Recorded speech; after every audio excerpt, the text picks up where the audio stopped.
Alright, ebusia for some activity ne yama obibia akwaba na ebusia spokesperson Edema Kennedy akompreko ohene Agyapong ebusia waba montene eden samodo pina ade aba betudwa ebusia enye esenketwa wo interview bi wo grant ye ewo UTV embra na wone eye host abunache buache etwetwe enkomo ahodo na ebusia samodo a wode etu dwa no enye esenketwa video no endra screen so a wo hwe na mense wadaje de esre se obeje bre na wakame ho na akotie eye spokesperson eye lawyer Kwasi Kwarteng ne samawodo a wode etu dwa efa NPP amanyuko no eye defeat a wo edefeat eye 2024 election no any premise na me yadum 31 June 2026 eba so no emu na in fact odin samawodo pina ede atudwe busia enya senketwa enkwai na yenti samawodo a lawyer Kwasi Kwarteng ede atudwa eba ya betena se na samawodo a ewo onom no yede ne nyina aba abeto aso think say a candidate no and omo penalty omo tuti ana na say den. What was a very intelligent question because I don't know we say the same near a campaign. So there was a party problem. And there was also a candidate problem. Okay. For instance, Nipa Metwaba, what they compare Akufo-Addo votes are 2.1 million, right? One more Metokra from 2020 to 2024. Those are people you can easily say na buying why they afno why a buying why into Mameto. But for about 350,000 to walk to the polling station, one more to my parliamentary, no to tia presidential. That cannot be a party problem. That essentially suggesting that as a candidate problem. Mama, one instance, maybe it's a drapper. We say Akufo-Addo, you can say your tradition, you say dankwa dombo buzia. Akufo-Addo, dankwa. Nti oya de bia dankwa for the expectation is say chebi for ni ade nyina bidinachi. Kofo so buzia, wono mo so buzia asefo nyina bidinachi.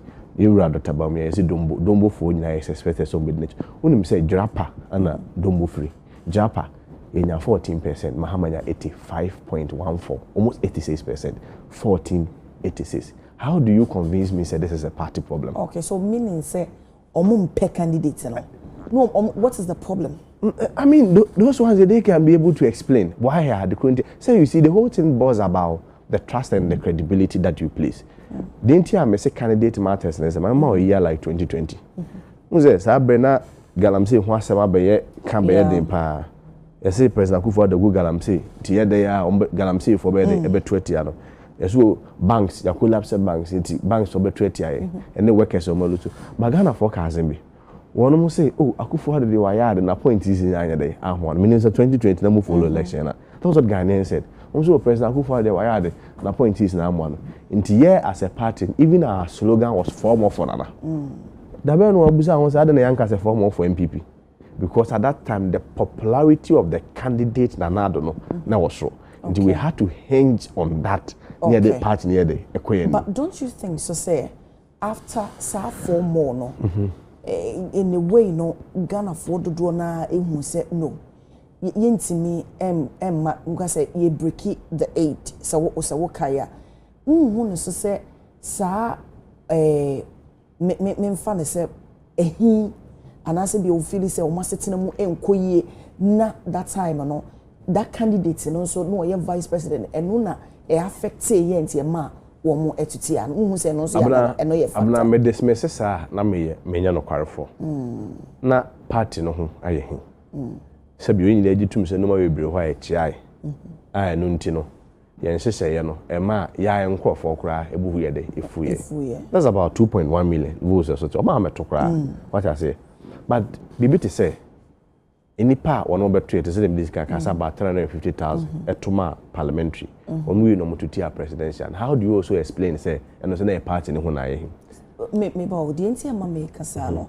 I will cite a drapade say ho kire ba nipa no de on fa ho say woni say udi manim na sa ho kire ba na wona wudi anim ma ho kire di enti na me ntonkoso anka say until me chana me ba di enti na me ntonkoso anka say ma ho kire ba bia MP ne de in a way no with me enya impact be sense on no na wo honom nti no say you are guided by history right o de bia de o hwe be bia history near the ewo ya bato mu bia no abri bia no presidential no ewo so ye de Senate parliamentary no abribia in the history since year 292 both NPP and this they be a presidential and who they are a coastal Senate parliamentary.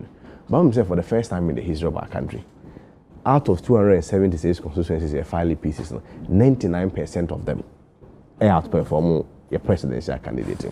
If it was a party problem, come metumpo, nankawaka say, oh, or maba pools no cohabeto, they would have abandoned. But because at the end of the day, no, so a lot of more candidates are womujina so mo person mo ko mashibejums. Omo Lucia, I be one no crumbona. You know, that some of the constituencies are what you say more diaphable. So I've made a case there. I don't dismiss the fact that there was a party problem. And you had about 2.1 million people have even argued, say, when people, even the delegates or the party people and our voters, even presidential candidates, even not in the first place, not to even think of some trauma. But you know free what? That's why I'm Agyapong. They all can't say party, not party. No way. I'm not dismissing that. May nipa may contomponi. Say me catch us a party no. You know so no phone so anywhere. And nipa 2.1 metro. It's almost enough for so. Okay. But one more better you know. One more better you know. 345,000 plus, almost 350,000. One more two more pieces you know. Parliamentary no. We no to tia presidential. And yet candidate in one part, how do you then explain? Say, nipa pore 350,000. Again, now ma san fa to hono. Na me tell say, about the bia to NPP mono, and Ghana hano. Abibia presidential and nya business parliamentary no. What I say, nipa metro there. Nti you would expect to say your vote no percentage is very form. But in this case, you know, even parliamentaries no more standing 99% of them. As a as a presidential. Okay. That should indicate to you say beyond the party problem, there was also a candidate problem. Because MPP ni bena obekwa akotwama ne na abna na ye parliamentary candidate and obi mpeye presidential candidate. So wa metoa ebi a ompe mumumia and our party no why dey. But when you buy you ono otoma wo parliamentary no obi no otutia obi mpe.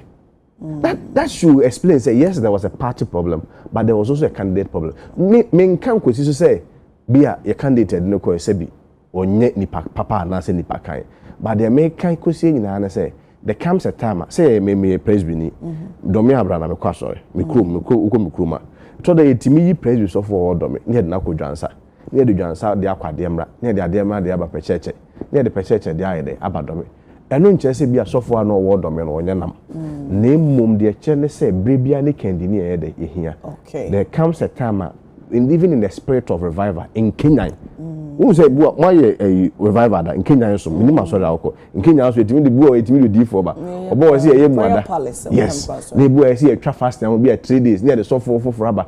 And not just so for no abon. And just abon na mum bra ye wo mu no ehia